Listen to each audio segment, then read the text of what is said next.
Connection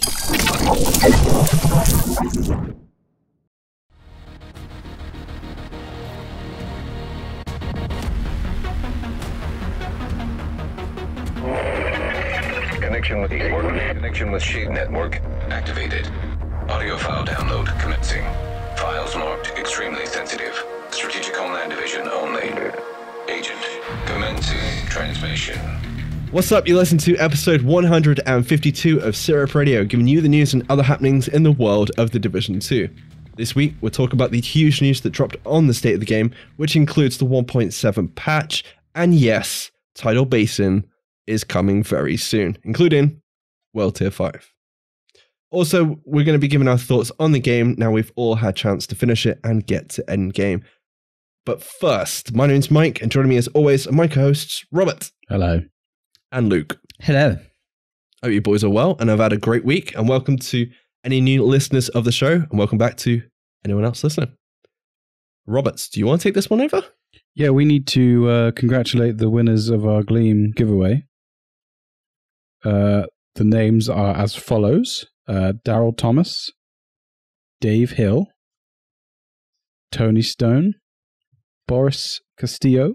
Fix. I don't even know how the fuck that happened. It's not a fix. It's genuine. I looked, I was like, you have to be fucking kidding me. No offense, Boris. Boris is one of our close friends. Daniel Ma, and I might be saying that wrong. I think he's French. And Andrew Nye. I am now going to get my glamorous assistant. What, your hat? Yeah. And draw the... I put all your names on a piece of paper, and we're going to start off with the mugs. We'll do 2 mugs. We'll do 2 Broken Dawn books. You're a fucking mug. 2 World of the Divisions. Okay? Stop playing with balls. Me shaking the hat. Right, so the first mug goes to Tony Stone. Woo! Congratulations. One of you write this in the notes while we're... I'm doing it. Cool. We have a drum roll, please. No. The second mug goes to... This is terrible podcasting. No, it's not. You've been looking forward to doing this all day. The minute he found out the winners, he was like, I've got the perfect idea. I'll show you guys later. I was like, oh. Dave Hill got the second mug. Congratulations. Whoa. They're good mugs. I have one. Mugs or bugs? Mugs. The first Broken Dawn book goes to Daniel Ma. Congratulations, sir. There's not many left now. It's exactly half left, dude. The second Broken Dawn book goes to Daryl Thomas. Which means... Yeah, I'm pretty sure you don't need to pull the last 2 names out of the hat for the next bit. Yeah, the last 2 get... hang on, let me finish. Andrew Nye, you get a World Division book, and so does Boris. This is where he pulls somebody's name out twice, and you're like, what? Wait, no. Can I put Boris's name down as Boris, you son of a bitch? If any of you 6 are listening to the podcast and you haven't received an email, check your spam, because I spoke to Boris earlier and his was in the spam folder. But I have emailed you all. If you could reply with your postal address, we will get it to you as soon as possible. Thank you. I mean, this has been I think the most entertaining part of the podcast that we've ever done before we've done anything else on the show. Thank you very much for taking charge of that, Rob. We're going to be doing more giveaways, aren't we, soon? So I think this is the way we should do it every time. It's brilliant. My special hat. The sorting hat. The sorting hat. The Division sorting hat. Oh my god, that needs to be a thing. Please make that a thing. Well, obviously, huge congratulations. How many people did we have enter that competition? It was over 250, I think. Yeah, definitely, yeah. Yeah, about that. Nice. So obviously, huge congratulations to everyone who entered. We're probably going to do some other stuff pretty soon. Yeah, that's pretty much it. Luke, anything else before we go? No, just congratulations. I think I've got one thing to say. Huge thank you to anyone who signed up for Patreon to support us this week. We've had a few more people support us. Honestly, huge thank you from all three of us. It means a lot to all three of us that you guys want to support the show. And there's an additional episode that we do on a monthly basis. If we did it weekly, I'm pretty sure these guys would be done. But there we go. But there will be another episode being recorded very soon. I think possibly this weekend. So that should be out to Patreon listeners very soon. Anyway, let's get down to some news, boys. State of the game. Okay, so patch 1.7. Does anybody want to go over that? I want to know why it was called patch 1.7. Did you want potato or parsnip? No, I wanted it to be 2.1, maybe, for it to make some sort of sense. Didn't they drop 1.5 on launch, though? Yeah, but why 1? It's Division 2. It should be 2 point something. Is it anything to do with the fact that we've had like private betas, open betas, and all the rest of it? I'm sure there's a reason behind the scenes, but it's just triggering my OCD that we've got patch 1.7 again, which was, 2 years ago? Year and a half ago?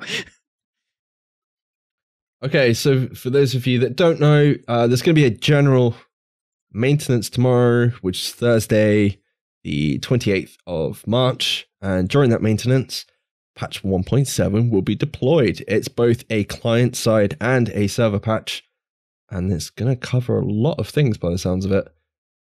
So be prepared for a download when you log on to play the game on Thursday. Rob, do you want to take patch notes? Nope. Bad luck. I'm not reading them. Fuck you. Oh, you son of a bitch. Okay, so there's going to be some performance improvements that are going to help address a lot of the issues that people have been having on, I'm guessing, console and PC. You would have seen a lot of frame rate drops. I'm pretty sure we've all seen that. There's been huge stutters, lag, all the rest of it. There's also going to be a second part of the fix for this, the skills cooldown that was they actually deployed. What was it? A week ago? Week and a half ago? Yeah. It was last Friday, wasn't it? Because they skipped the Thursday maintenance last week. Yeah. So half of it was kind of fixed, but then they had to fix the skill side, which they could only do with a client patch. So that's finally going to be fixed. Luke, do you want to cover the scaling issue in group play? Yeah, so we went over it last week. If you're in World Tier 1 and you join up with people in World Tier 4, obviously you're using a lot lower gear score gear, perhaps even different colour gear, greens and blues and whatever still. So they did a part 1 of the scaling issue fix for that, which helped to bump your stats up to more in line with what your teammates were using so that you weren't getting melted the second you came out of cover. But there's a part 2 basically to that fix that's coming tomorrow as well, which should address the armor values that we're not scaling properly. Again, we mentioned it last week. I think the best advice till the patch comes out, if you've been playing last week, would obviously be not to join up with people above your world tier. It's probably still, to be fair, a good idea not to, but they're hoping this fix will sort all that for you. Yeah. Obviously, that's quite a big thing, really, isn't it? If you're joining lower level players, they're going to be absolutely shat on. So you don't want that to be the case anymore. Okay, some of the other issues that the patch is going to be addressing, one of which is going to be headsets, basically dropping audio, certain headsets in particular.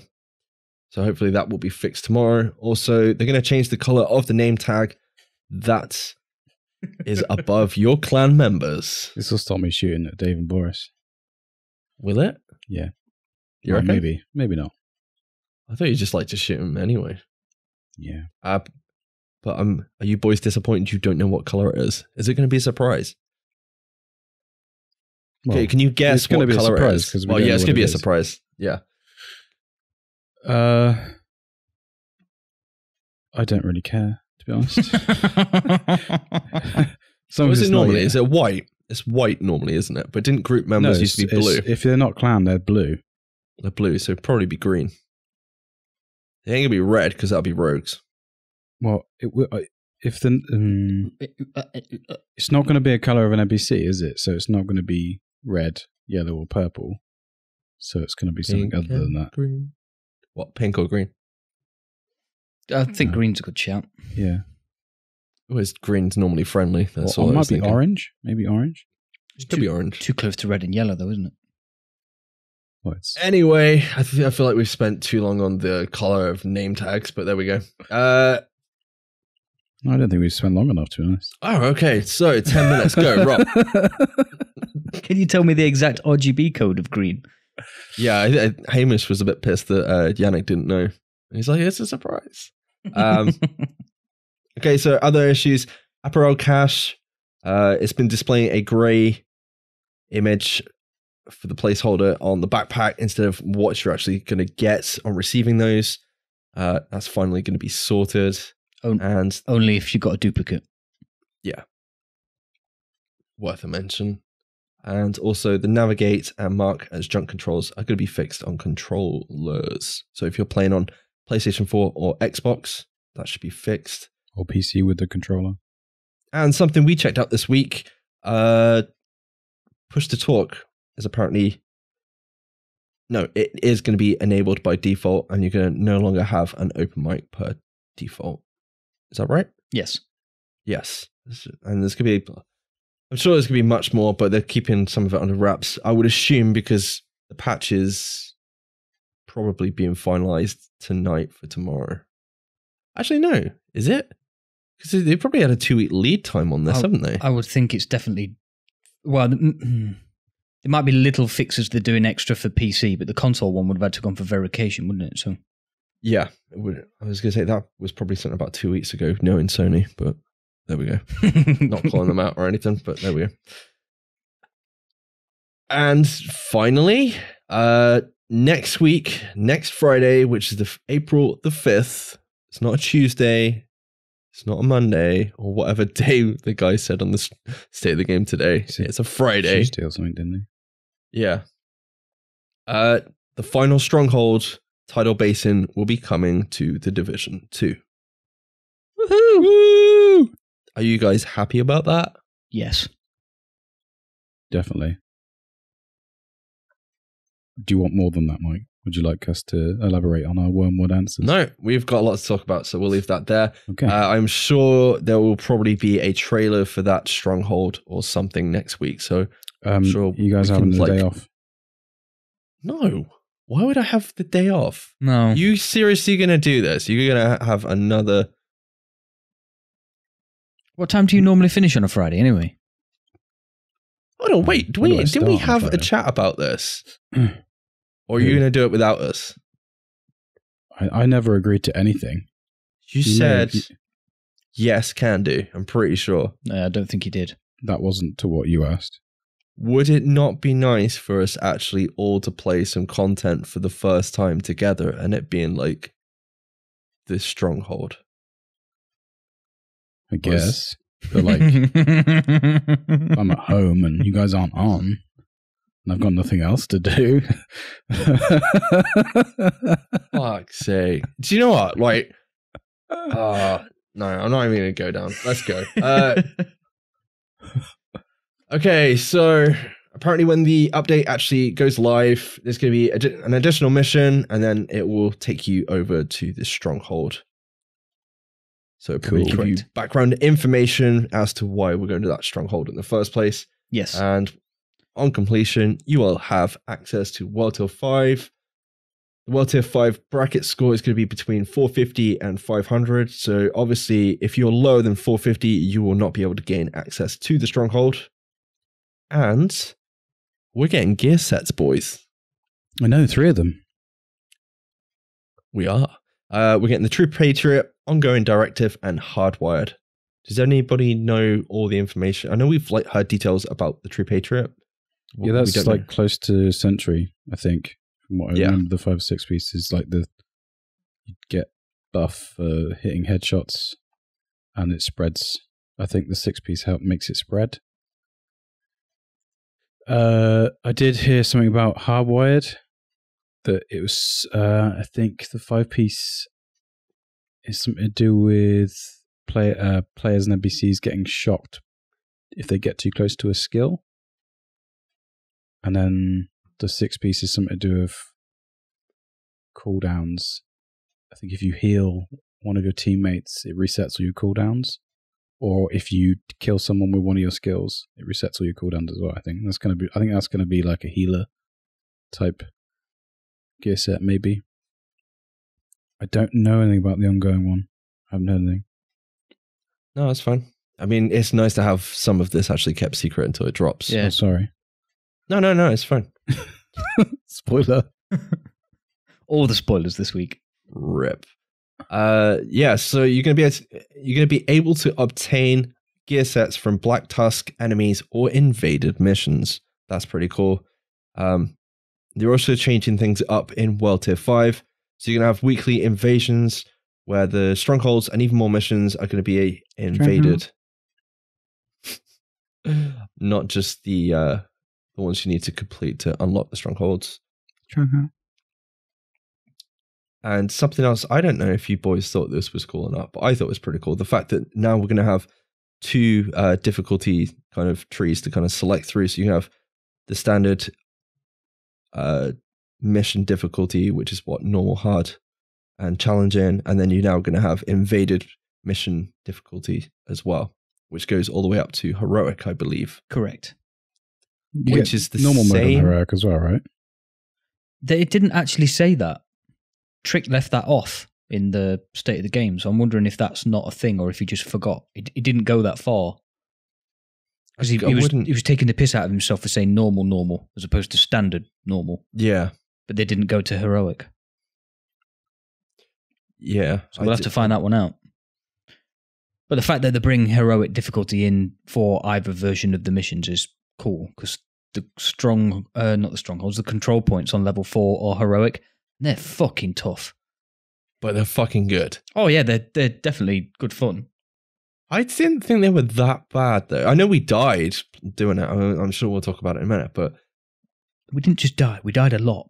Yeah. Like I said, I'll talk about it in a minute, but if that's what the heroic difficulty is going to be for World Tier 5, but then we're also getting like a gear bump as well. Yeah. So it might level out a little bit. Whether you noticed or not, but the game got harder the higher world tier you were in. Definitely. Yeah, we'll talk about that in a minute. But I'm looking forward to that. So what else have we got? You're going to get a lot of rewards with heroic difficulty missions. I don't know if you like this or not with regards to exclusive loot isn't going to be locked behind heroic difficulty content. Yeah, it's good for the people that can't do it. Agreed. But would it not be cool to have like some kind of vanity set tied behind the heroic difficulties? Oh, there will be, for sure. There'll be vanities. But yeah, definitely. It just means you won't get any gear, like extra special gear sets. No, yeah, I agree with that. It's always been vanity stuff tied behind the heroic stuff, always. Even if it's just a commendation patch or two, there'll be something that you can get for doing the heroic difficulties. It just means that they're not locking gear behind it, which, as somebody who will do the heroic missions, I'm not saying I will finish them, but I will try them. It would be nice to have something that you could obtain just to show off that you've done them. But I mean, as I say, it might just have to be that you wear a patch or a trophy. Yeah. I just think we should glow orange for a week. Would you agree, Rob? No, it's weird. I don't like the idea of they said no checkpoints. Ooh, yeah, they did say that, and that's gonna suck. And some other things we don't know about. You just have to get good, I guess. Okay. Challenge accepted. Yeah, that's pretty much it. I think it's gonna be. I mean, we've talked about weekly invasions. You're gonna get weekly invaded missions for the first time each week. You'll get a bonus reward. and you can replay it on either Invaded or the other multiple difficulties. Tidal Basin itself, I don't know what you guys thought when Trick was discussing. He was so excited talking about this. Yeah. Which I was like, fuck, this sounds awesome. I want to play it. See how excited Yannick got when about it after Trick had finished talking. I didn't see, but I heard because I was driving at the time. He was bugging out. It's like, oh, I really can't wait to play it, which is great. You know, he's part of the develop. Well, he's not a developer, but he's part of the community team, and he's excited to play the game that he technically works on. Yeah, it's awesome. Nice when you've got a dev team doing that. I think one of the things that really hit home was, like people have always said, like, well, you can't have X and Y in the Division because it's not realistic, and this kind of feels like they're just going, fuck it. Do you know what I mean? Let's make this not space magic unrealistic, but they're doing their version of unrealism in the Division kind of universe with regards to, how the high-tech faction set up a base to make it defensible. What unique defenses could the Black Tusks have? What is the realistic high-tech that the Black Tusks are going to have to defend their home base? And that not only makes it a complete change to what we've already got in the game, but that's already a huge step beyond what we had in the Division 1 for end game content. Yeah, I'm interested to see what how did Trick call it, future tech or their equivalent of shade tech that they introduce that the NPCs are going to have. Be quite interesting to see, I think. I'm wondering what other new toys we're going to see though, like tech wise. I mean, we've already seen like the Warhounds. We've seen the like Johnny 5 looking drone things. Those little lawnmowers that chop your ankles off. Yeah. But you've got the drones as well. Yeah. But I wonder if we'll see some like shield Black Tusks or something like that. Like shield bearing Black Tusk. Maybe. I could see that. What if they shield bearing maidens heavy with a hammer that just doesn't die ever? It's just got 1 million HP. We'll talk about it later, but do you just want to bring all the Dark Souls bosses in? I mean, I'm fine with that.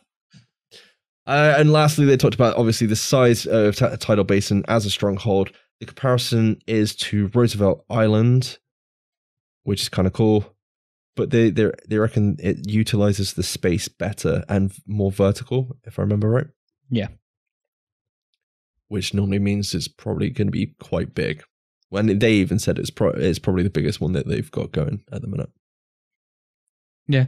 It all sounds fucking awesome, to be fair. Well, it's got to be fucking awesome. They've saved this one for last, so you kind of would expect it to be like, out of the 4 that we're going to have. A mini raid. Yes. Other minor updates and fixes that are going to be included in 1.7. Okay, so Kotaku put out an article, was it this week or last week, on about strange stairs. That's going to be implemented. Thailand is going to be doing a first balancing patch that will hopefully update weapon mods, skill mods, and I'm sure all weapons will get a slight pass as well. There's going to be loads of smaller bug fixes that people here, people in the community and all the rest of it on the forums have been reporting on and will be fixed. They did discuss PvP. I know that's been like a huge topic in the community at the minute. We're not going to go too much into PvP today, but they did say there's stuff coming for it. They're looking into it and they're listening to everybody in the community. So basically keep discussing everything as you already have been. So that's good news. And yeah, it's the last bit. I didn't actually see it on the state of the game because I missed it, but they're looking forward to how gear sets are going to mix into the rest of the loot pool or gear pool, I would assume, and kind of go from there. Yeah, they said they didn't want to undertake the balancing pass while the gear sets weren't out and whilst people weren't at close to 500 gear score. Because obviously that will play into how different weapons react differently and different build combinations react, which makes perfect sense, to be honest. Why balance something if players haven't got to the end of what you've already set the game to be? So I'm fine with that, to be honest. I know there are things that we already know need balancing, but I'm sure another couple of weeks won't hurt many people, if any, at all. I'm just thinking, would you be for or against them changing it to just one gear set drop in this month and then another one the following month so they can get like the balance? No, right. I think 3's okay.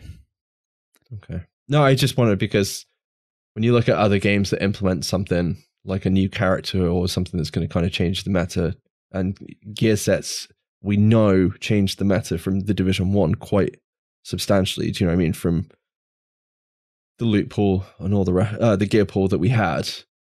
I'm just kind of hoping that doesn't get left behind, and then you're going to have like 3 gear sets that could be OP, and then we're going to get the next 3 after that. You know, there's probably more than 3 gear sets going to be in the game, judging by the Division 1.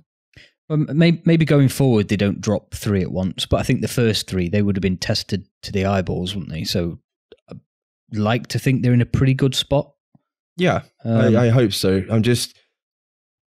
It kind of feels like you're retreading old ground, but from what we've seen with everything that they've done with this game, it's been pretty fucking good. And they've been on top of bugs and fixes. So if you were to just drip feed one at a time, how are you going to balance that? You got nothing to balance it against. Yeah, there is that as well. No, it's just more against... I'm thinking... Yeah, I'm just... No, I think you're right. I think that it doesn't make sense to do it one at a time, because you need everyone to have a lot of gear sets to then be able to balance them, as long as we get that balance in the future, because I don't feel like we ever got to a balance an even balance between all those gear sets that we had in the first game. I don't know if you guys agree. There was definitely like tiers, but none of them, like a lot of them, weren't very good. You had like maybe 4 or 5 towards the end that were like top tier. It's like anything in a game like this. There's going to be tiers, isn't there? As much as they want everything to be as good as each other, it's not going to happen. Everybody's got a favorite sniper rifle. Everybody's got a favorite SMG. You know, you look at the brand sets that are already out. There's some that you pick up and just instantly sell, because it's either not how you play, or it's just not the buffs and perks that you want, like, at all. Just trying to think of one that springs to mind.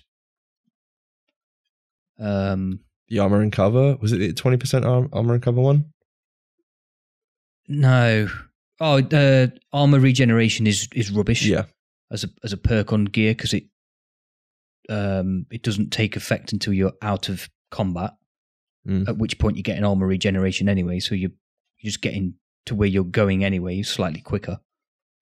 I was trying to think of a brand set that's instant sell as well, but I can't. Is there there's one with the word China in the title, isn't there? That one's pretty much instant trash. That's explosive damage is the first piece. Yeah, which, all right, maybe that helps towards your demolition skill. Shotgun build. Yeah, you, within the skill tree of the demolitionist, you get plus 100 and something % explosive damage anyway. So, the thing is, looking at what we know about the gear sets, they're very situational anyway, and and so are all the brand sets. Yes. So there's always going to be a meta. You just can't odds that, but it's just, you know, if it just means they're there. If you want to play shotgun build, you can. Yeah. I just think my worry is just going back to how the Division 1 was, but maybe I just need to let go of the past and forget. Let it go, Mike. I think they're doing the bonuses differently. I think it's not going to affect PvP that much. Yeah. I'm more confident this time round. Obviously, they've learned a lot of lessons from the first game that we already know about in this second game. And then if you look at how the brand sets have been set up so that you can't get certain pieces of certain brand sets, so that you can't put 2 of the same brand set together, so that you make some OP mishmash of the 2. I'm quietly confident that they'll get gear sets better balanced this time around. Yeah, we were all theory crafting some crazy SMG crit hit chance builds, and then some clever people on Reddit released that graphic with all the brand sets on and which pieces they actually rolled as, and we instantly found out we couldn't make the build that we wanted to make because you can't get the 6 pieces in the right places because like a couple of them overlap, so you can only get, for argument's sake, you can only get the 2 brand sets on gloves. Therefore, you can't do the 6 and 6. Which has probably been done on purpose. Exactly. So Yeah. That actually makes sense. Yeah. Like I said, I think I'm just thinking about what happened with the Division 1 too much, and the fact that things weren't. I mean, things are. I don't know. I'm assuming things are pretty much in a decent place now, whereas I don't think it was on the launch of the Division 1. And then they were throwing like 3 gear sets in there as well. And then not long after that, there was another 3.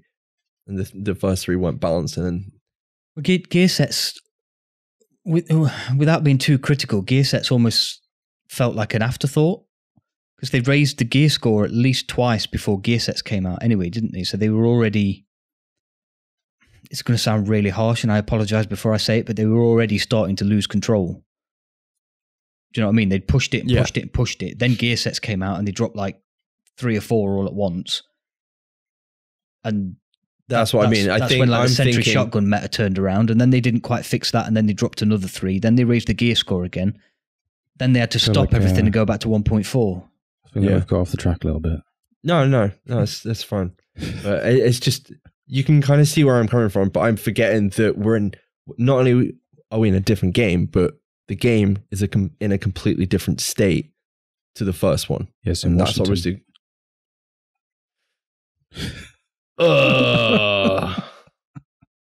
Funny guy. Yeah. Anyway, that's it for news on the state of the game today. I can't wait for next week. I suppose Luke and me will be playing it together. Robert, you son of a bitch. Anyway. Okay, let's get down to discussion. So today we're going to discuss the Division 2 and our final thoughts and impressions. Now we're all at endgame.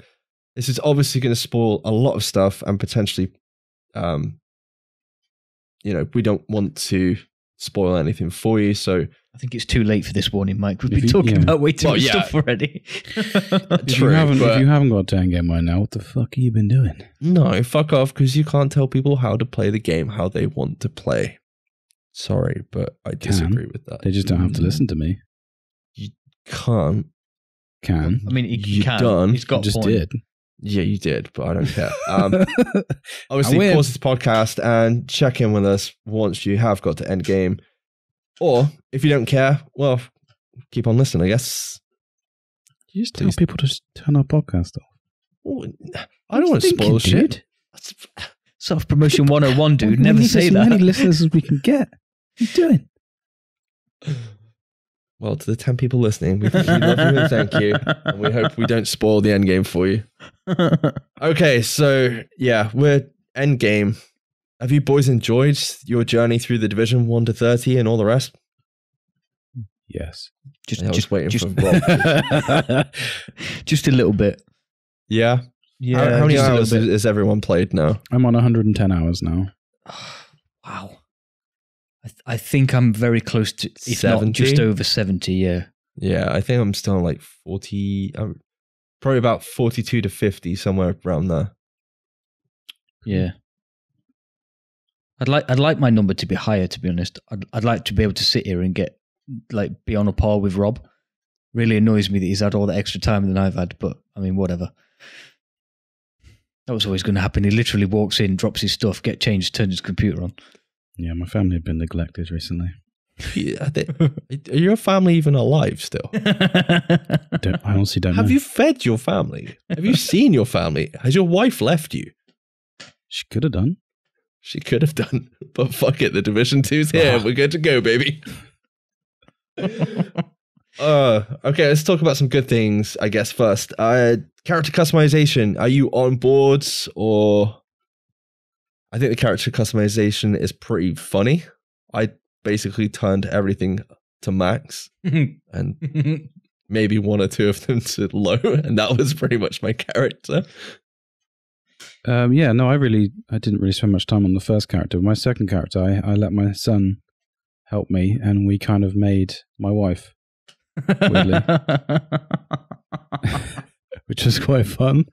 Dude, if I pair up with you, I'm just going to be like, my wife. That's why you don't need to go and talk to your wife anymore. You just she's in the game. She's in the game, yeah. I was going to say, are you sure that was I like it.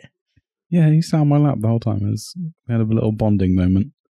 But yeah, the customization is definitely a step up from the first game, isn't it? Oh, yeah. Yeah, leaps and bounds above the first game. It still didn't bother me that much. It was just like, here's all these options you can choose. No, I just want to play the fucking game.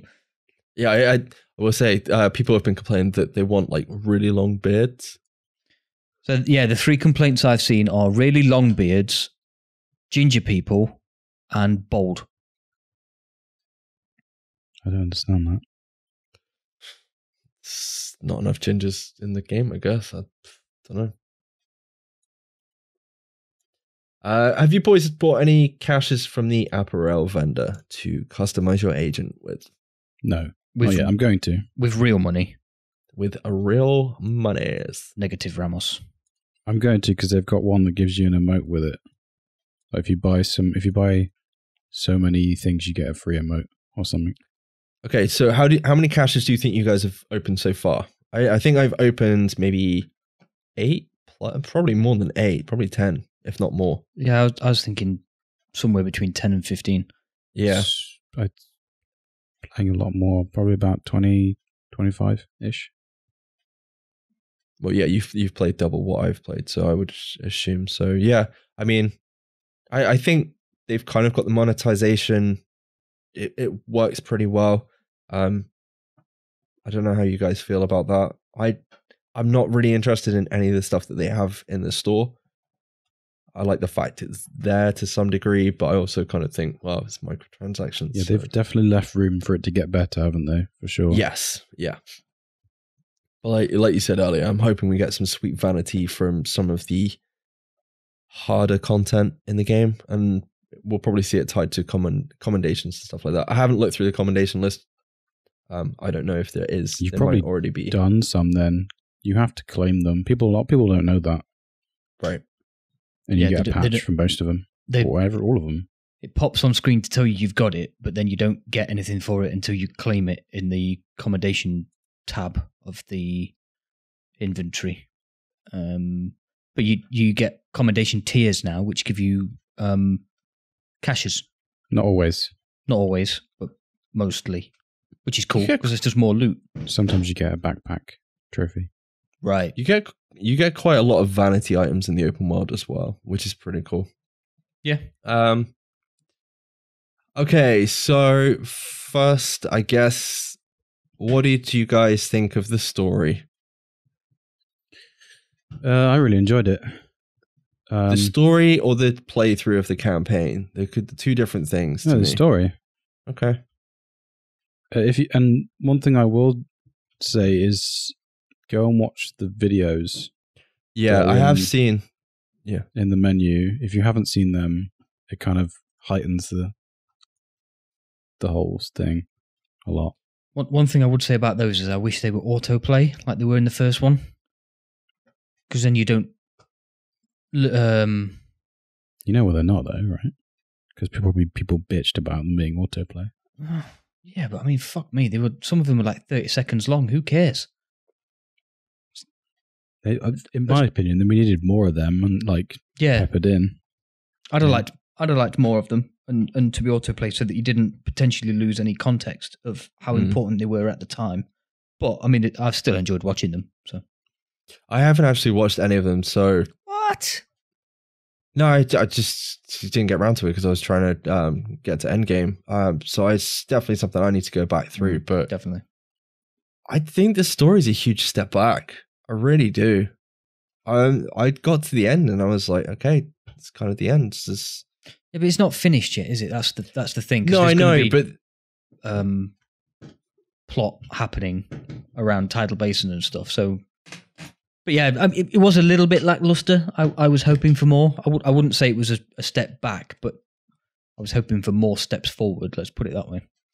Yeah, I mean, there's certain things that are better. It looks like your characters are interacting more, but there's still no voice. So that kind of, you still have that kind of, there's no interaction, and it feels like the characters are kind of talking between themselves rather than to you sometimes. Yeah. Even though, or they're talking literally to themselves in one of the cutscenes.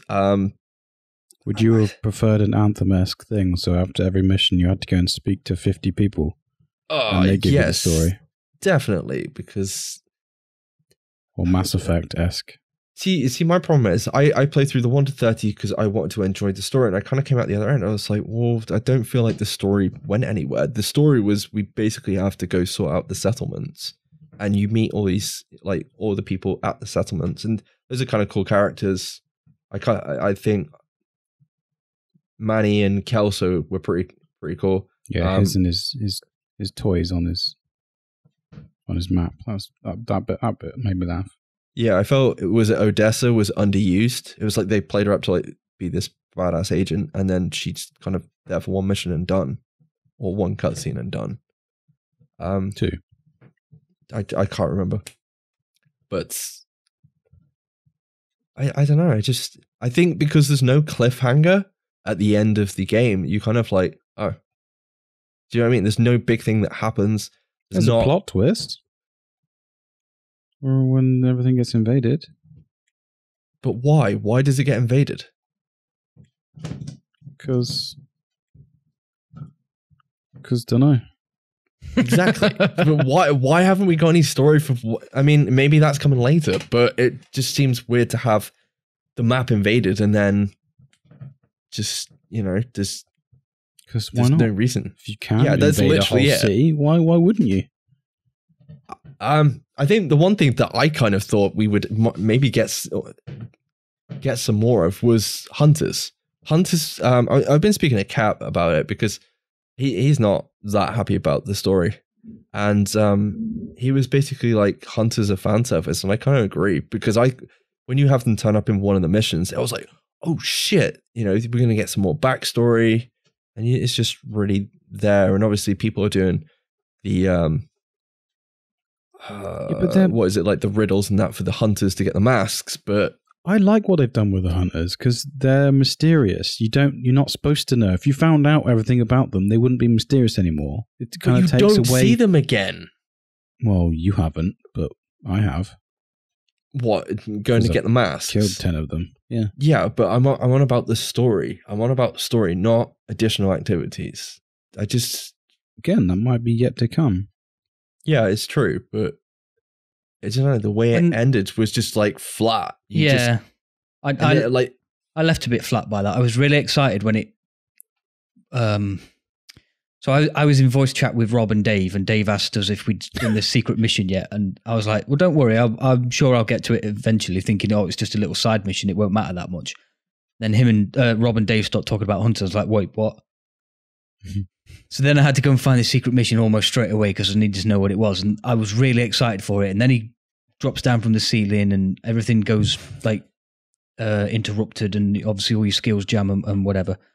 And then he just runs away at the end, and it's just like, And I was kind of hoping for a couple more of them that would just elaborate on it a little bit, not really give much away, but just you've come to a new city, you're a brand new agent, you've got all these new things to do. And then one of the same old enemies is there, the best of the same old enemies, I might add.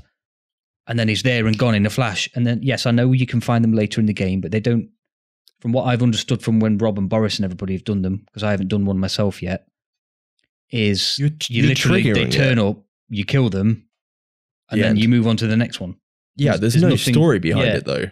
And I think the interaction when you get to that mission and it's like, holy fuck, there's what's happening? Because you have no idea what's happening. Like, it all goes dark, and then you see the hunter walking towards you with the freaking agent watches on, lit up. Why, and it's like, why doesn't he kill you though?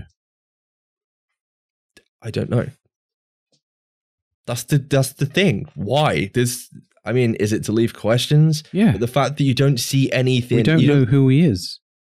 I don't want all the answers, but I would have liked. I would have liked some more answers, or just have them like a little bit more. It just kind of felt that in the middle, it was for me, I don't know, maybe it was when I did it, but like it felt like it was like in the middle of the game, and then that was it. There was nothing. You don't see them ever again. Like the final boss fight is like the end of the Division 1. You've got a helicopter. The helicopter drops off the boss. You kill him, and then that's it. It's the end. And it was kind of like, congratulations, you did it. The other thing with the hunters, and I know we keep going over the same subject, but they were in Division 1 and they were really secretive and you didn't know anything about them. And that was in a completely different place. You're now a brand new agent in a brand new city, in a brand new state. They're the only enemy that you've got from the first game in the second game, and you still know, you now know less about them than you did before. It's like, how did they get here from New York? Okay, we'll look at it another way. For anyone that has never played the Division before, they have no insight on who the fuck the hunters are. They're just like, this dude just turned up and he left. That was it. He didn't kill me. I said to you boys last night, the best the best boss NPC that I've gone against is Steve. I tell you what, you know why we're talking about this so much? Episode 154, after we've done the Stronghold, we know everything about the hunters. Oh yeah, it probably will be. It'll be like, oh, fuck you guys, because, you know, I don't know. I don't know. Maybe it's just me. I got to the end. Maybe they're the future tech, and hunters were actually made by the Black Tusks. Maybe the hunters were sent back in time by future Black Tusk agents, and to stop Keener, because Keener's definitely in this story, right? And everyone else from the first game. I mean, I know it's not. I don't know. Maybe it's just me. What if the hunters have a stronghold? Well, tier 6 confirmed. I fucking hope so. How hard would that be, though, right? Oh my god, yeah, but how awesome would it be as well? And that's where you find out who that douche was. I don't know. I mean, maybe it's just me with regards to the story, but I agree with what Cap said when I spoke to him, and he was basically like, the problem is they focused on Endgame, which was great, apart from the fact that the story is kind of, it's a step back from what we had in the Division 1 in some respects. And like, no, I disagree. We'll go into missions and the rest of it in a minute, but the missions are awesome, but there's no context to it. You literally, most of the missions are like, go take down the hyenas, go take down these sweet bosses, and then you're like, okay. But there's reasons for that. There's reasons for them being out of context, because it's a looter shooter. They have to be replayable, which means you can't have like a massive storyline in the mission. Really? Yeah. Robert? Yes, I know. You seriously going to play that card with me? Yeah, I am, because it makes sense.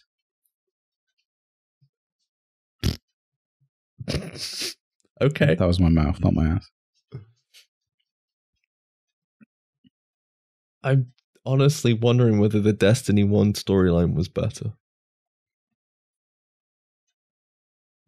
And you saying the last mission, the guy drops out. That's not the last mission. We haven't done the last mission yet. You know what I mean? For the end of the game. I'd say the end of the game is when you turn Isaac on.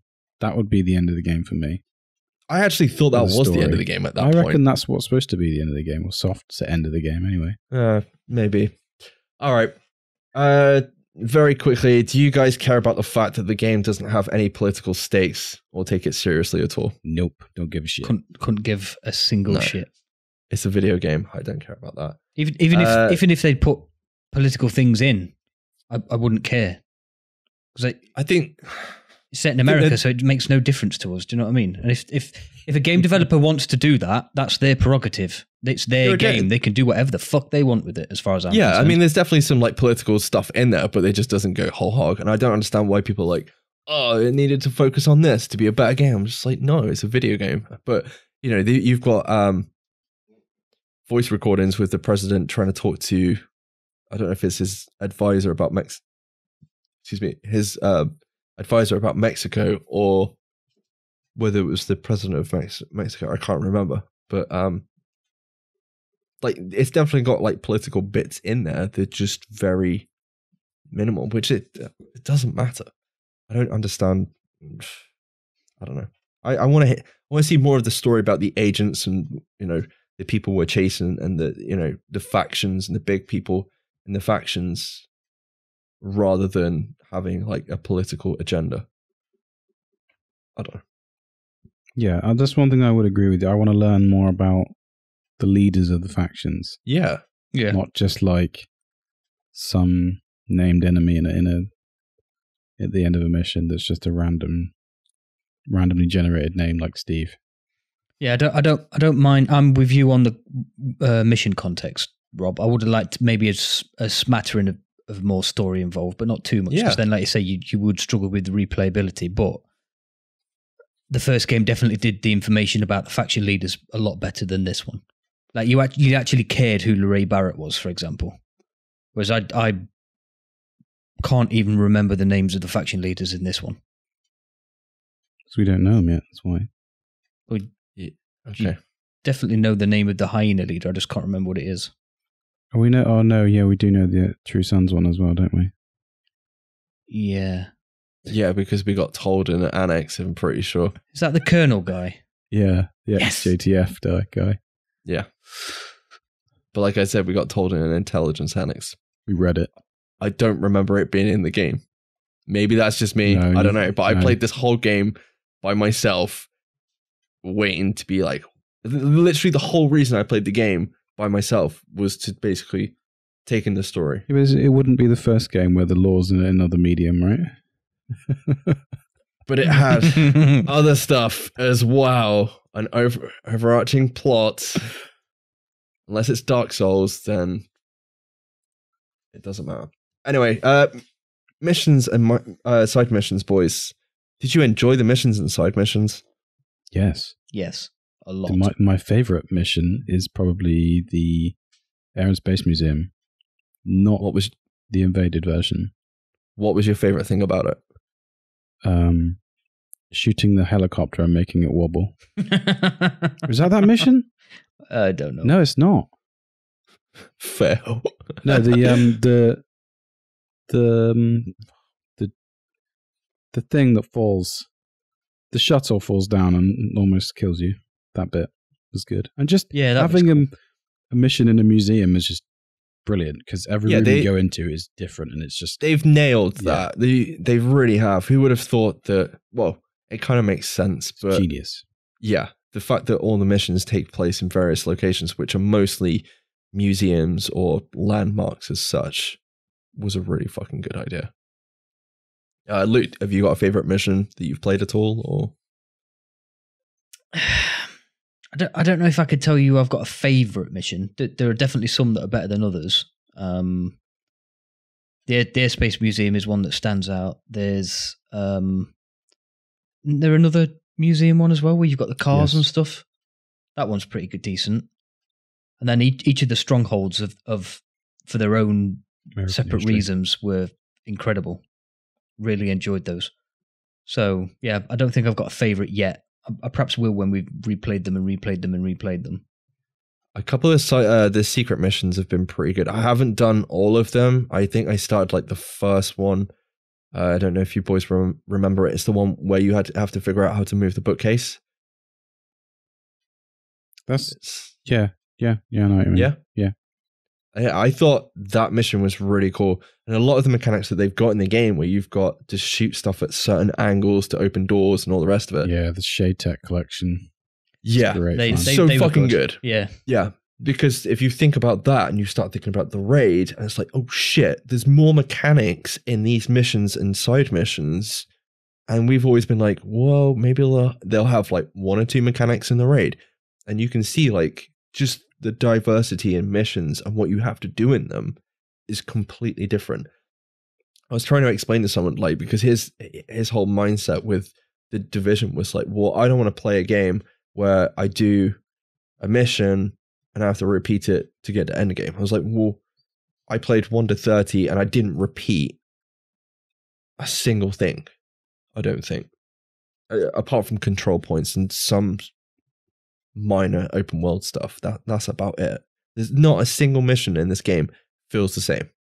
Every single one's complete, like, not only looks completely different but it's just completely diverse compared to all the rest of them. And like it's pretty much location specific as well.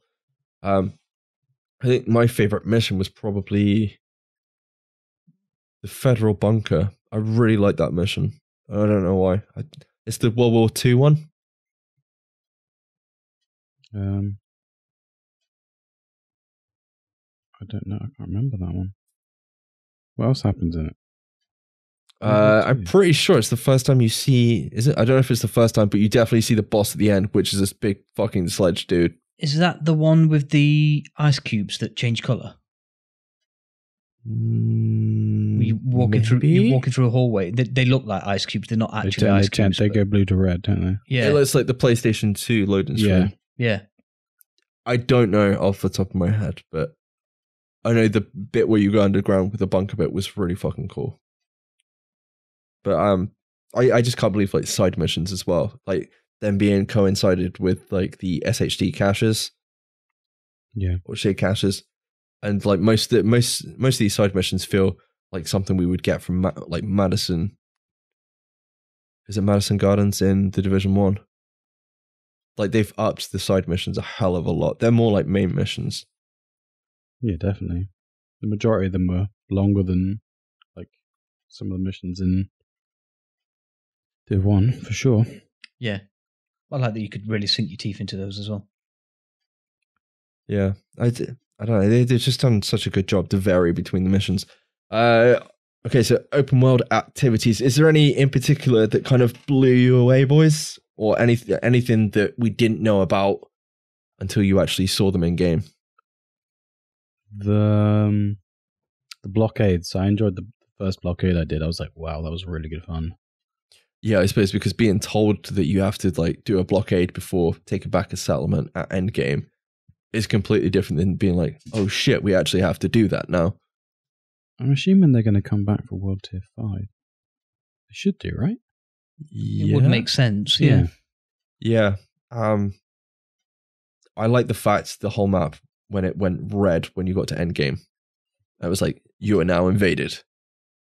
That was pretty damn cool. But I was watching Angry Joe's review, and he was basically like, yeah, we got to endgame, and endgame is bugged because after you do like the last stronghold, the Black Tusks don't come back. And then they confirmed on obviously State of the Game today that the world will start having areas invaded again that you're then going to have to take back. Which I was like, I don't understand how that's a complaint, because I don't think anybody ever said that was going to be the case anyway. Or maybe that was just me.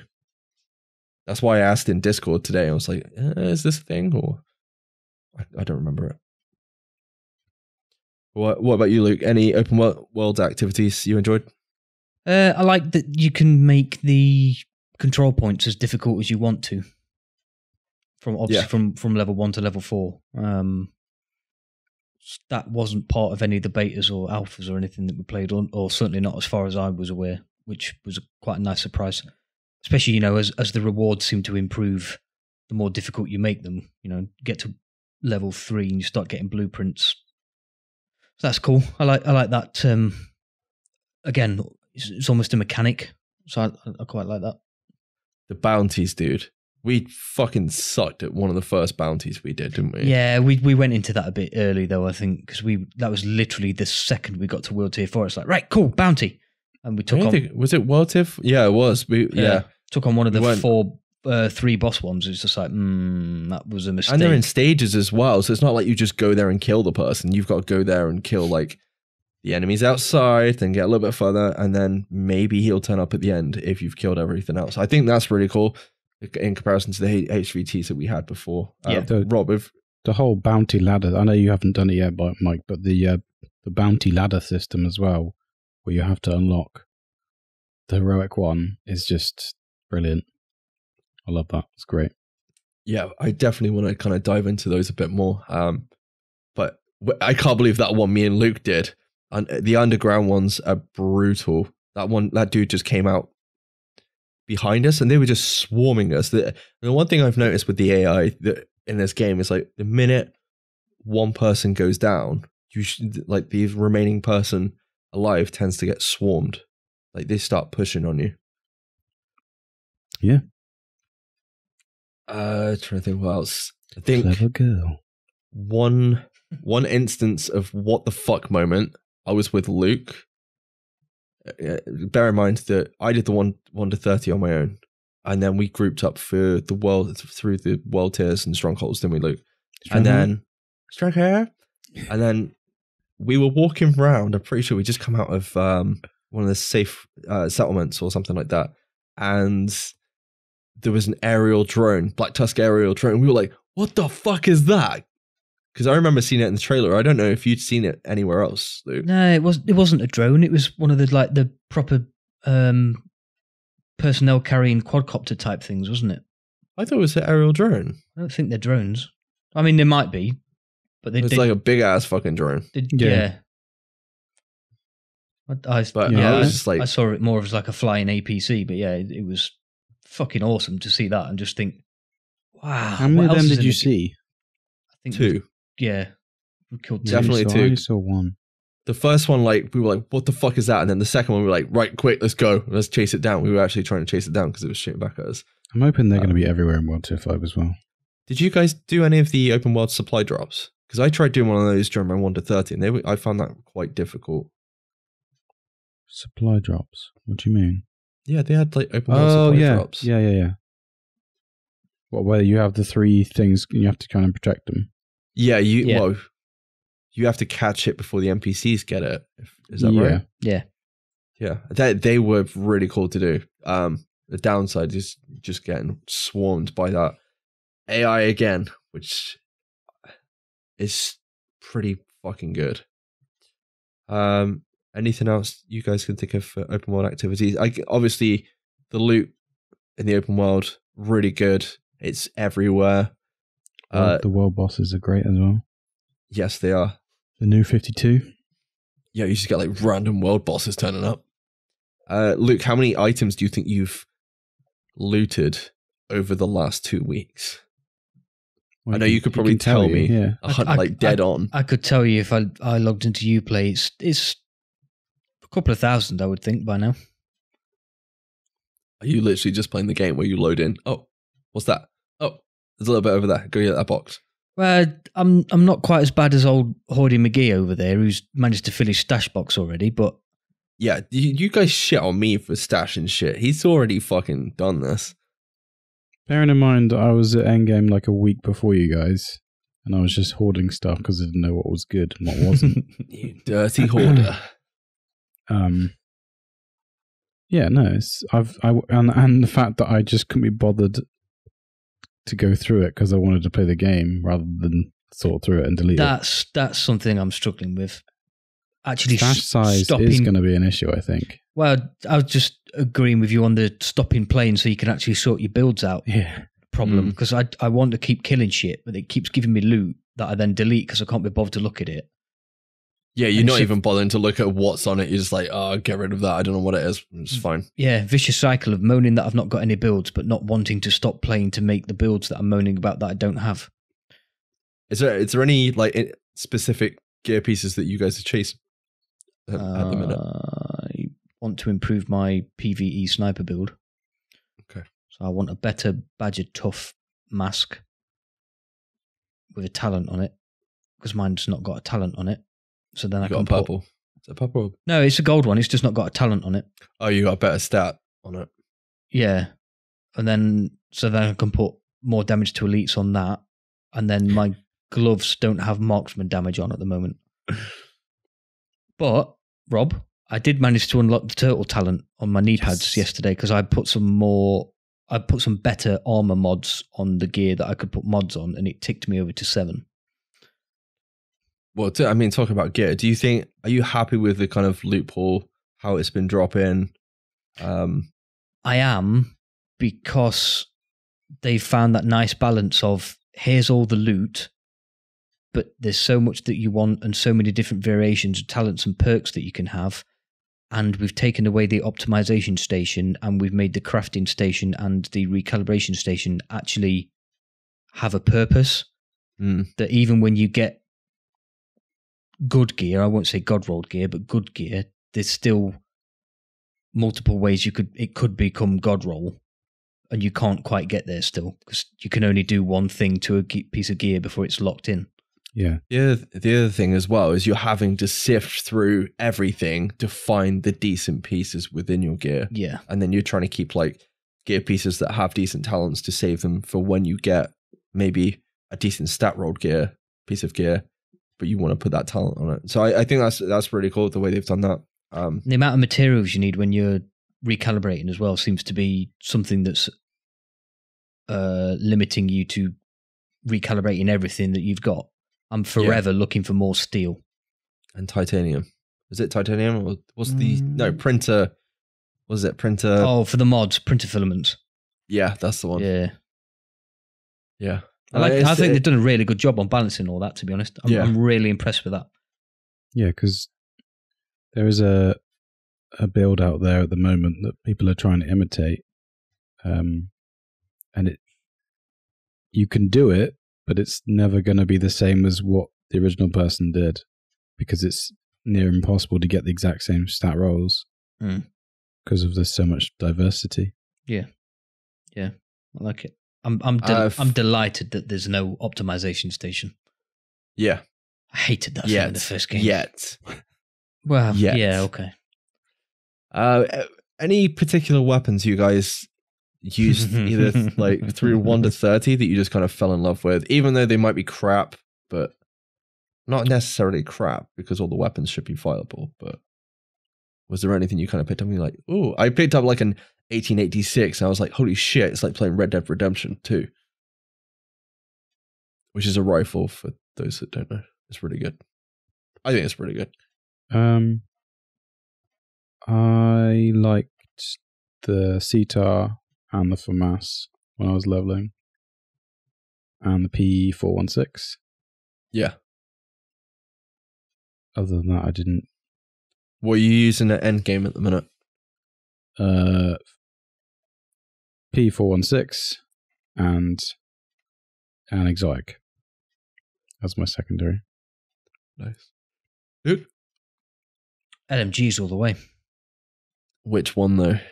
There's a few good ones. I was going back and forth between the M60 and the 249 because they were the ones with the 100 round magazines. Yeah, so that's the only thing sit in cover finding. And spray for days. Yeah, and the games really liked giving them to me as well. The M60 and 249. Yeah, I'd always got one or the other that was at the right gear score for me, or the right level, if you like. Yeah, when we were going through the world tiers, you were like, oh, there's another M60, there's another M249. Yeah, LMGs are really good. I tried to, when I was going through the 1 to 30, I did try and use various weapons. So like, I wasn't sure what it was going to be like at endgame, and obviously at endgame you're looking for builds and things like that. But I just kind of wanted to try and use shotguns for a bit, use SMGs, use assault rifles, use marksman rifles and rifles. I really like how the M700 is. It's such a good game. Good gun. Technically, it is such a good game. But I don't know how you boys feel about sniping in this game. Sniping is fucking awesome in this game. They've really nailed the mechanics. Agreed. It's so smooth. I mean, I don't know what it's like on console, but I've seen people complain about the 12 times scope. Is it 12 times? I can't remember. And the fact that it zooms in on marksman rifles. Who have you seen complain about that? I can't remember, but people were complaining that it's the same people that don't like the movement and don't like stuff like that. So yeah. Okay. I've tried a few of the snipers out. 700, the SRS, the what's the M44? M44 is the one I've got for my PvE sniper build because it's got the highest base damage. And it's the same mag size as the M700. So that's why I went with the M44, the hunting variant. It's like an S1 or an A1 or something as well. SR1. SR1. That's fucking good. There's not much to choose between any of them, to be honest with you. They're all really good, but yeah. I just, because I'm greedy, I just went for the best damage. Yeah, the only downside is obviously now we've got like one-shot sniper builds in PvP, which, well, guess was going to happen. Do you guys have any issues with the user interface for weapons or mods or the rest of it? No, I'm used to it now. So you're happy with the mod system? Yes. I think the way you craft them is pretty cool. I like that. The fact there's 77 mods across all your weapons. Oh, one thing I don't like is that it kicks you off the bench after you've crafted a mod. 100%. Press escape instead of spacebar. Really? Pro tip. Wow. What? Press escape to... Mind blown. One of them's escape. One of them's accept, and one of them is whatever it says when you press escape. But instead, if you press accept, it thinks that you're finished, so it takes you off the mod table. If you press escape, it takes you back to the menu where you were picking what you wanted to craft. I would just swap them over because it's a pain in the backside. If you don't know that, I didn't know that. So, but now you do. I do. The only thing I would say is the user interface for weapons.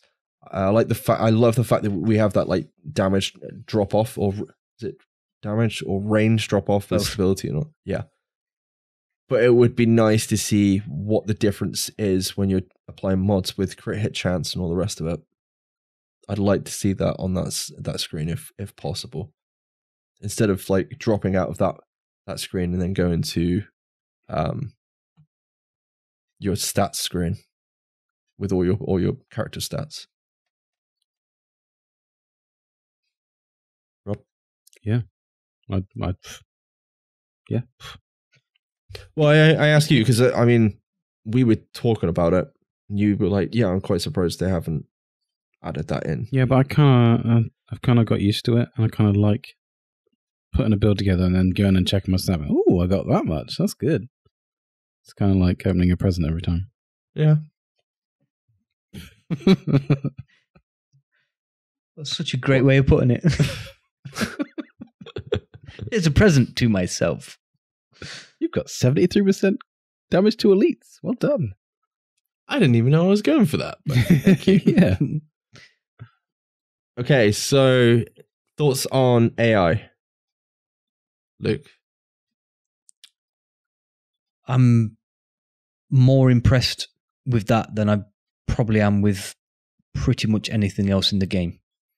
Really? I think it's so much improved on from the first game that if you took the AI and the mechanics alone, they could be from completely different developers, from completely different studios, from completely different franchises. They're that much different, in my opinion, and that much better. That I don't think the betas and stuff did them justice either. Because now that obviously, like you said, when you teamed up, if one of you's dead, they will swarm the one that's left to finish you off, and the way that they will stay in cover more this time and don't just stand there when you start shooting at them, and it actually feels like a challenge at the moment, which I love. It's like realistic as well. So like when you throw grenades, like the red bar or purples don't tend to run away. It's like the elites or the named bosses that are like, you've just popped that there, that I'm going to get away from that, if you've noticed.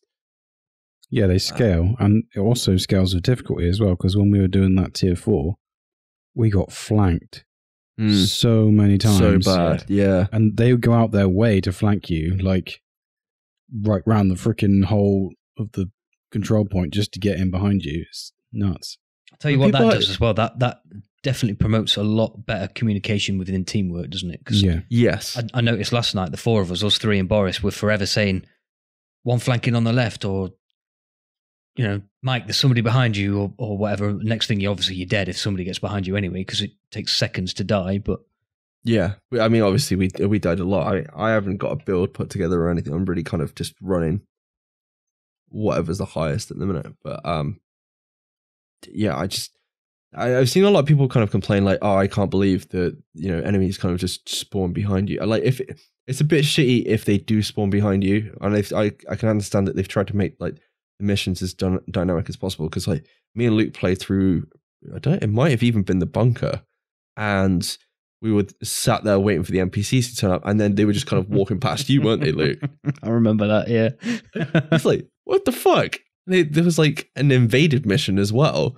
And we just walked past him and walked to where they were supposed to go, then came back and like fought us. And we're like, okay, I guess that's okay.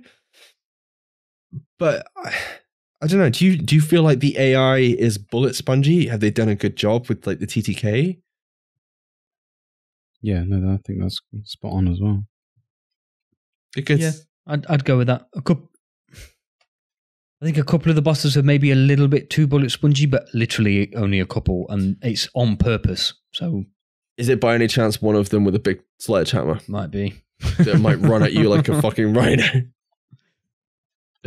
That first mission where you see that, and it's like, oh shit. I mean, Rob was saying, what the fuck? This looks like a boss from Dark Souls, won't you? Yeah. I tried to do Roosevelt on challenging. Yeah. Like within the first couple of days of getting into World Tier 4 and hitting max gear score with a group of randoms. And there's a part in that mission where two of them run at you. Yeah, there is. Being Yeah. challenging, they are hard to kill. And that was, that was tough. I would say apart from that control, like level 4 control point that we did, Roosevelt was probably the big eye opener for AI because we were getting absolutely flanked and I'd say run that's out on probably that the mission. hardest mission at the moment. Well, Or stronghold, should I say? Yeah, there's just like one open area towards the end where you're like, oh shit, I need cover. You definitely need cover in this game. Was that the bit More with the so. bones? Yeah. That was Yeah. fucking tough when we did that. We died a Yeah, lot. we died trying a to couple do of- that, do we? Yeah, I was like, we might not do this. Shit. Well, Mike wants to do it on challenging later, don't you? Yeah, I told you. I want to play the hardest content in the game. I might not be very good at it, but I'll try it. But just to kind of finalize AI, I really do think they've done a very good job of not just adding layers and layers of armor on the NPCs by basically upping the AI. I think it's such I mean, I'm not saying that they're not bullet spongy at all. Yeah, there's going to be circumstances where they are, but the fact that instead of just putting a shitload of armor on an NPC and going, fuck it, you've got to deal with a certain amount of DPS before he's dead, like 12 mags or whatever, they've just basically gone, fuck it, we'll up the AI, they're going to run at you, they're going to flank you, they're going to basically make you move position, get out of cover, go somewhere else, so you're not basically sat behind the same place throughout the whole of the mission. I think they've done a really good job at that. Yeah, they've made a game where you have to stay in cover because if you don't, you die. And then they made AI to push you out of cover. Yeah, which is really cool. And move position. It's just, I mean, really well done. Sorry. Yeah. I was going to say, like, the suicide bombers and the Mad Max dudes, like, running at you like, fuck. I mean, the Borderlands guys. Yeah, the Borderlands guys. Right. Have either of you got a favorite skill yet? Or two skills that you just constantly just like, yep, these are what I'm going to use permanently now. The hive that gets you back up after you died. Yeah. I can't live without that now. Luke? Well, I'll say for like someone that didn't use any healing skills through the 1 to 30, the minute we got to like World Tier 1 and I grew double flick, I was like, fuck, I'm dead. And then Luke's like, here you go. Gonna revive you with my sweet hive reviver. So I'm guessing a lot of people are going to be running healing skills. I think they're a must for endgame. I'm on my PvE build, I'm running 2. So I've got the healer drone and the reviver hive. So yeah, I'll say those. I did try to use all the skills on the 1 to 30. I quite enjoy that none of them are just pop and drop. Yeah. You actually have to interact with you don't have to. You almost certainly have to interact with the Seeker Mines. The turrets will sort of do it on their own, but you can tell them what to aim at if it's better for you. I didn't really like the Firefly very much, but I didn't use it for very long, so perhaps I needed to get more comfortable with it. But yeah, just healing skills, dude. As well, for offensive skills, I'd probably say the mortar turret and probably the chem launcher. Chem launch is the fucking oxidizer good. one. Yeah. I love the oxidizer. I need to like up the range and damage if I can, but that I use the basic version. I can't remember what the gas version. I can't remember what it's called. The Firestarter. Yeah, the Twisted Firestarter one. Through like the 1 to 30. Well, but I'm trying to think, I didn't use certain skills, so I tried not to use Seekers. I tried not to use like skills that we had in the Division 1 and we would like normally use, including like Shield. I don't even think I've even unlocked. I might have unlocked the Shield, but I haven't used it. It's definitely stuff. Have you even looked at them? Yeah, maybe. I can't remember, to be honest. Maybe. I mean, what do you guys think of all the variations? Do you think they'll be able to add to your build in the future, and like are they? Would you say they're well thought out variations compared to the Division 1? Yeah, no, they're all viable, which is good. Isn't there a healer version of each one? Oh, no, there isn't. Talking about my ass. There's a healer version of a lot of them, but not everyone, is there? Because there's even healer seekers as well, isn't there? Yeah, well, the healer seekers are tied to the survivalist yes, that's right. specialization, which is really weird. I like the different variations of the skills, and it adds an extra level of it. But I do think their viability depends on your play style. Yeah, like somebody like me would almost certainly never use a shield, but some people love that sort of stuff, and then other people might be absolutely killer with the Firefly. But like I said before, I didn't quite like it. So I think it's gonna be one of those things, isn't it? I was just thinking it's gonna be one of those things where you'll be in like the dark zone, or you'll be playing PvE with someone, and you'll get like the Firefly either like kill you or something. You'd be like, "What the fuck did I just get hit by? He's cheating! God damn it!" But yeah, I've pretty much run Chem Launcher, and I'm definitely running Hive now. But I think I used the drone through most. Was it the drone? The attack drone. I definitely tried the fire turret and all the rest of it.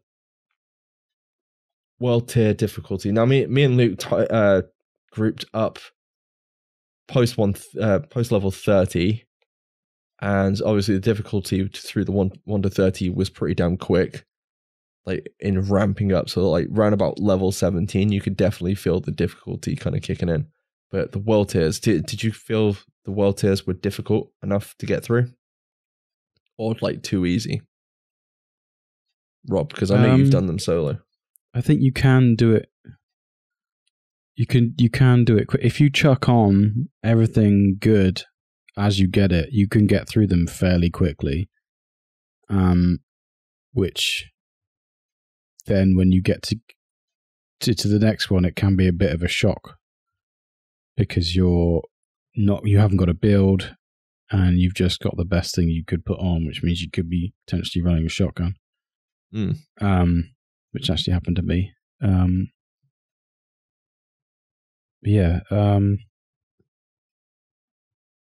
think the difficulty is right, but if you were to play it correctly and slowly, it wouldn't be that tough. If that makes sense. If you were to make a build in each world, because obviously we've made builds in World Tier 4, but then that's because we've got more forced to, because we've got nothing better to do. Well, that's a lie, I guess, but to make the game easier on us. Now, I've noticed that when I first got into World Tier 4, I did find it very difficult. Now that I've got a couple of builds going, it's not as hard. So, yeah. Yeah, I know what you mean. I think obviously because me and Luke were trying to get to level World Tier 4 pretty quick, weren't we, Luke? Yeah. And I don't know, it kind of felt like the difficulty, I felt like the difficulty ramped up. Like the first one was okay, and then by the time we got to like World Tier 3, it was like, okay, this is kind of definitely kicking us on our ass. Obviously, we're running like random gear pieces as well, just to kind of get to the highest gear score to get to the next stronghold. What did you think of the strongholds, Luke? I liked them. Really liked them. Yeah, I thought they were well thought out. just about the right amount of challenge. Maybe could have been a tad tougher, but I'm very interested to see how difficult Tidal Basin is. I hope it's tough. You know, if this is the last push to what we think / know is the last world tier for now.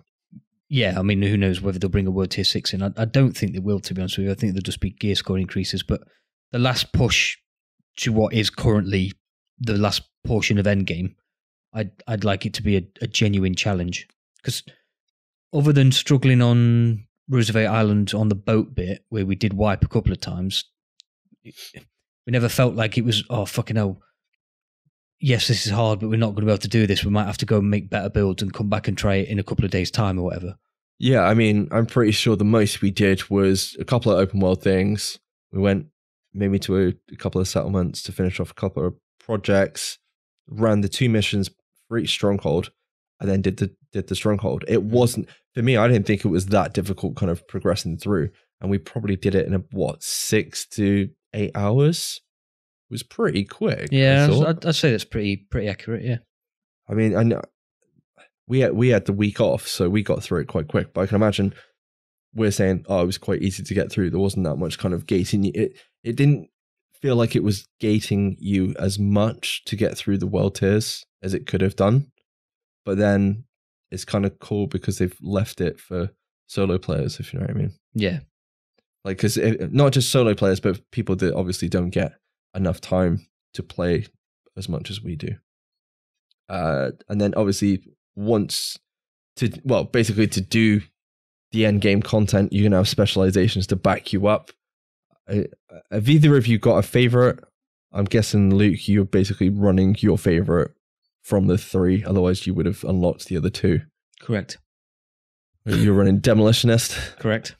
Well, I'm only asking because like one of us here is leveled up all 3, I expect? No, not quite. Not quite. Why are you close to it? Yeah. Obviously. Well, I guess the question goes to you, doesn't it?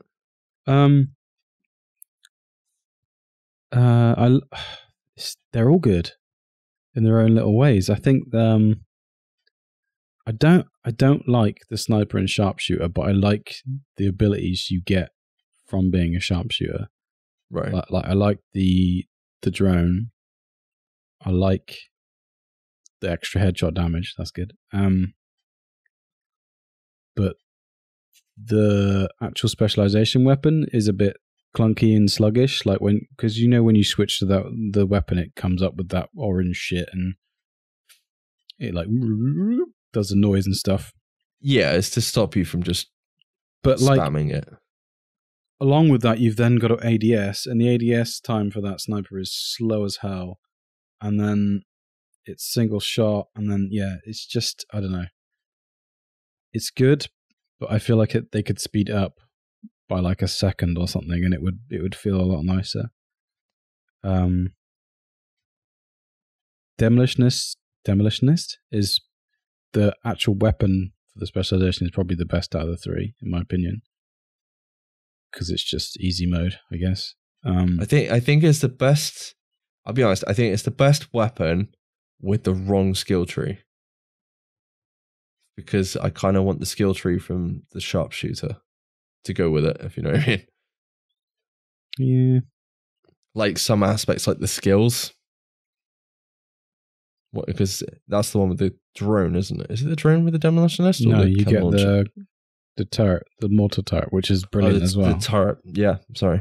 Because with survivalist, I've got seekers, but I've not used seekers at all.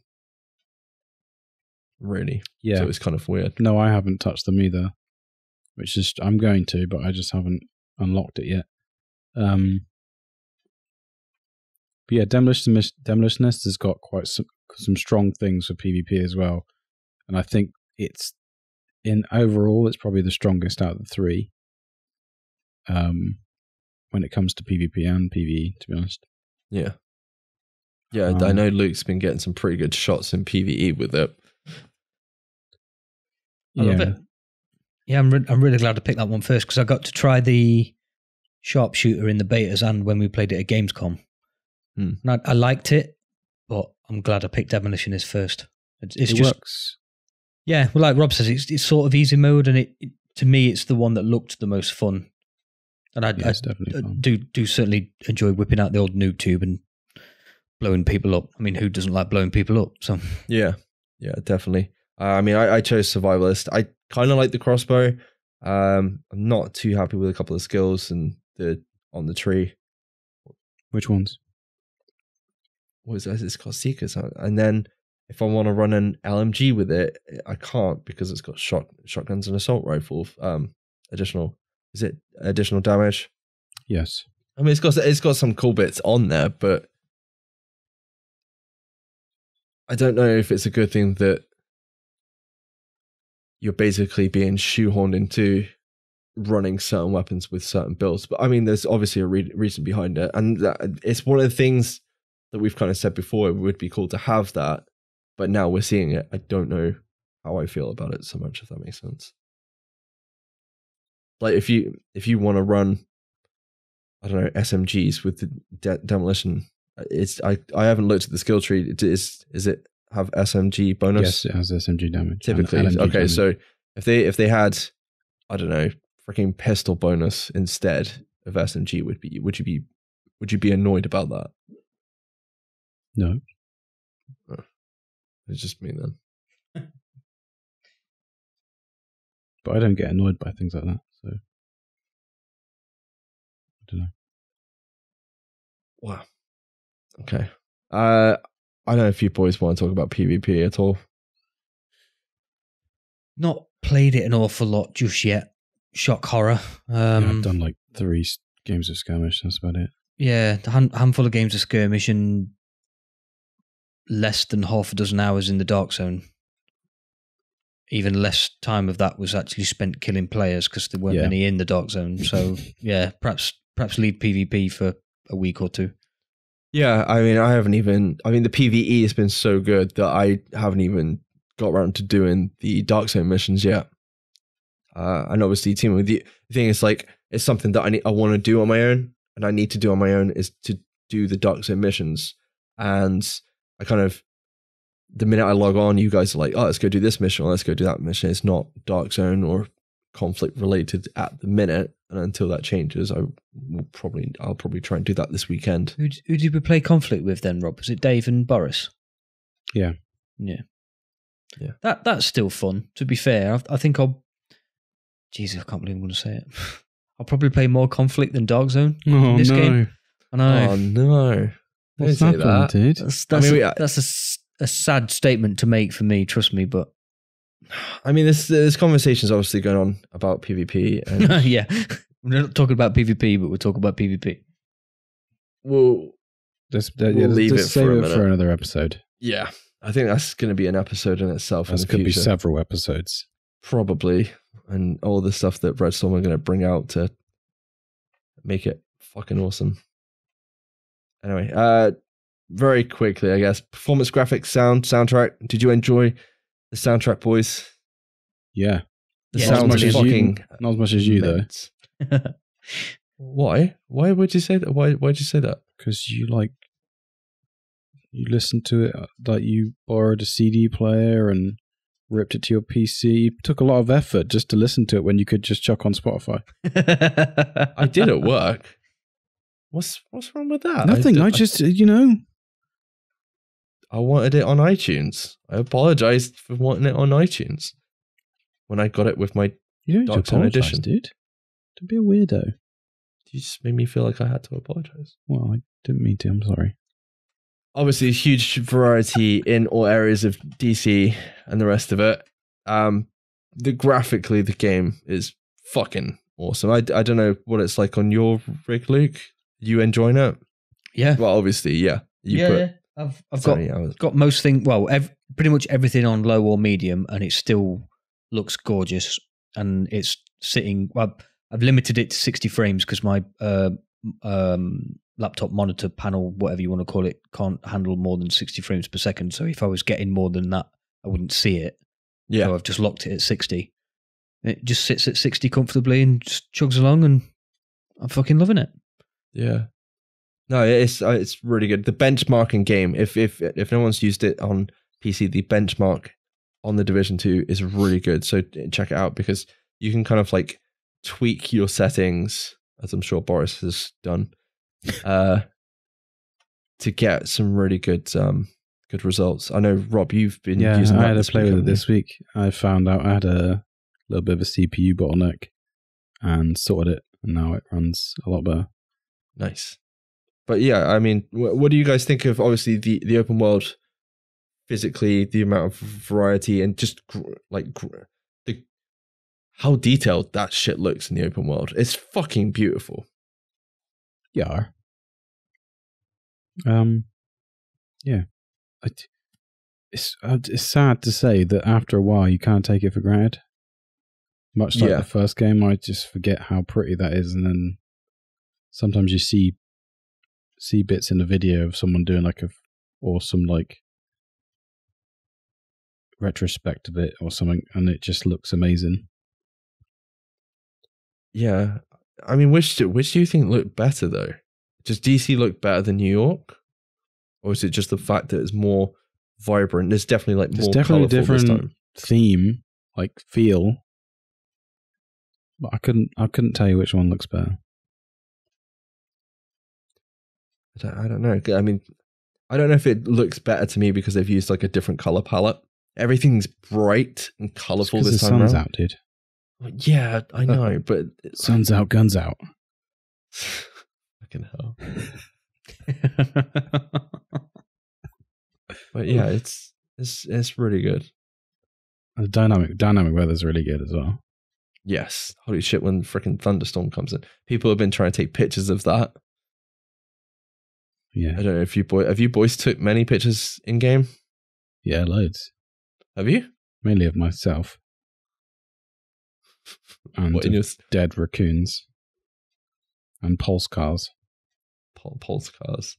I managed to take a picture of a deer having a poo. I had like its tail up and everything. I don't know. It was just stood there. It looked like it was having a poo. How. Oh, right. It's impressive.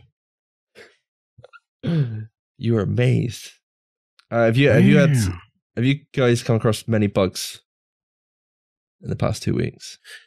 I've had a issue with crashing, but it's not the game's fault. It was something else on my computer that has caused it, and I've recently fixed it. Yay me. Nice. I know we kind of said it before last week. I don't know if it was last week or the week before, but like we've had SHD caches that we've not been able to access, or they've been part of a mission. Escalators and ropes. I don't know if you boys have had anything where you walk down an escalator and you're back at the top. Yeah, lifts are a bit buggy as well. When you come out of them, you tend to fall over. Or because you're like floating in midair when you spawn in. Obviously, the thing that we've talked about today is performance in general has been like PC stuttering and the rest of it. I've had a few issues with programs conflicting, but one of them was because my good friend said to turn off hardware acceleration. Oh, shut up. I've not had an issue since turning it back on. Didn't affect my system in any way. It's because your computer's super, just shit. Need to upgrade. Maybe I do. And I'm sure you'll help me buy another one. Yes, of course I will. I don't know. But at least like the bugs and everything else aren't taken away from like everybody's appeal and opinion of the game. Like even with the minor issues that the game has, it's kind of cool to see people showing like a lot of positivity, even to the point where they're like, "Now fuck you" to Marco when he's like saying there's issues with the game. But yeah, I don't know if you boys have seen. I know you've probably seen his videos. Yes, Rob. Yes, I've seen them. Yeah. I've seen at least one of his videos. I know that. Okay, well, I guess final thoughts for the Division 2 from what we've played so far, boys. Luke, I'm going to go to you first. I think it's awesome. That's it. Done. It's just improved on literally everything from the first game, except maybe the story that we mentioned earlier, but I won't tug at that thread again. Yeah. I think the best thing I can say about it is looking at how games like Destiny 2 and Anthem launched, and then this one comes out, and it's just like, here, Destiny, hold my beer and watch this.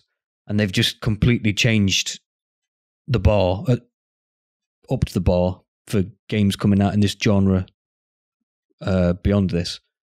It's completely and utterly moved the goalposts, in my opinion.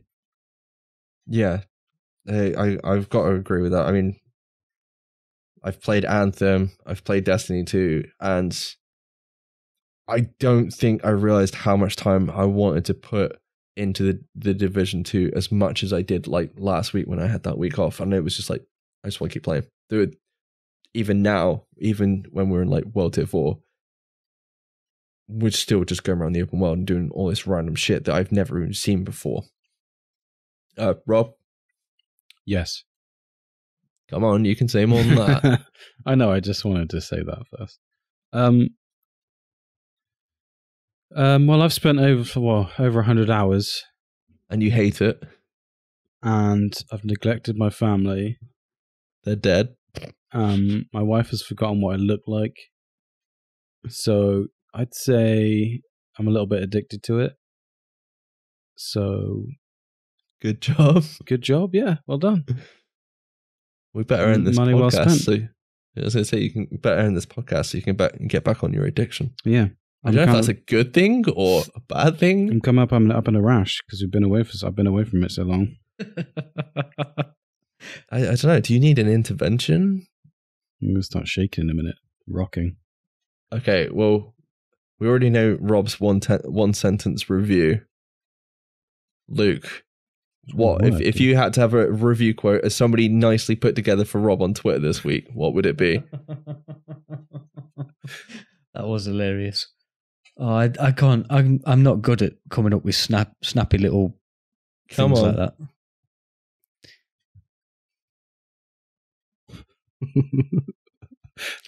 No, I can't. I can't do it. Not?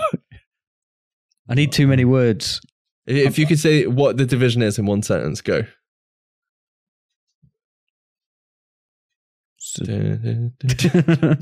I can't do it. No, I bloody refuse. Come on. There's his one sentence. I bloody refuse. I bloody refuse to review it. It's too good. It's too good to be captioned. Mike? I would say this is probably the Terminator 2 of video games. And that's probably about it. Luke, is this the video game we deserve? It's the video game I wanted. It's the video game we have. Right, let's get out of it. That's enough of that. Very quickly before we go, big shout out to Christian Decker. He's just released a DPS calculator based on Marco style spreadsheet that he put out for there. You can find it on the iOS store, and we thank him very graciously for putting us on there as well. Yeah, so it's a really good app. It's really polished. I was really impressed when I downloaded it. Yeah. So thank you very much. We did get some feedback from you guys over on Discord, but we'll save that till next week because obviously we've gone hell of it over time. But thank you for sending those in. Roberts, where can the listeners find us? You can find us over at SITREP Radio on Twitter, Facebook, and YouTube, as well as our personal accounts. Send any questions or feedback for the show to sitradiopod@gmail.com, or you can find us on Discord. The link will be in the show notes. We want to hear your thoughts on the news and topics we cover, so be sure to leave a comment and join the discussion in any of those places. Luke? Please leave a review of the show using the podcast app of your choice. We really do enjoy reading them. The feedback is excellent, and at the end of the day, it does actually help other people to find our lovely little show. If you listen all the way to the very end of this show, you'll hear all the juicy details about the other awesome shows that are available on the Mash Those Buttons network. Thank you. Okay, so we do live stream as often as we can, and if you're interested in dropping by and chatting with us whilst we play the Division and some other games, which is probably the Division now because obviously all other games are dead, you can find us over at twitch.tv/SITREP Radio. And huge shout out and thank you to everyone that's raided, hosted, and dropped by the stream over the past week or so. Hugely appreciate it. And we'll be doing that more in the future. And we'll have more giveaways coming soon. We've got some keys for the Division to give away on PlayStation, Xbox, and PC. So they will be announced soon, I think, Rob? Yeah, I don't know. You're doing that. Oh, apparently I'm doing that. Okay. Well, we've been SITREP Radio, and thank you very much for listening. We will catch you next week. Almost in World Tier 5. About as close to it as we're going to get. Yeah? Till the following episode. Yeah? Do you want to say that again? No? There you go. That's this week's quote. No. Bye-bye. Bye-bye. Sequence complete. Security protocols deactivated. Server data replaced and CPU destroyed. Terminating connection in 3, 2, 1.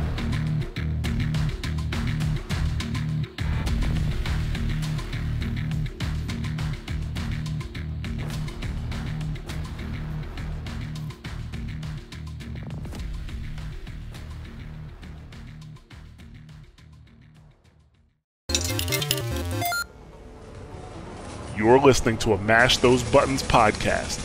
Visit mashthosebuttons.com for a full podcast schedule. Cargo secured. Extraction complete.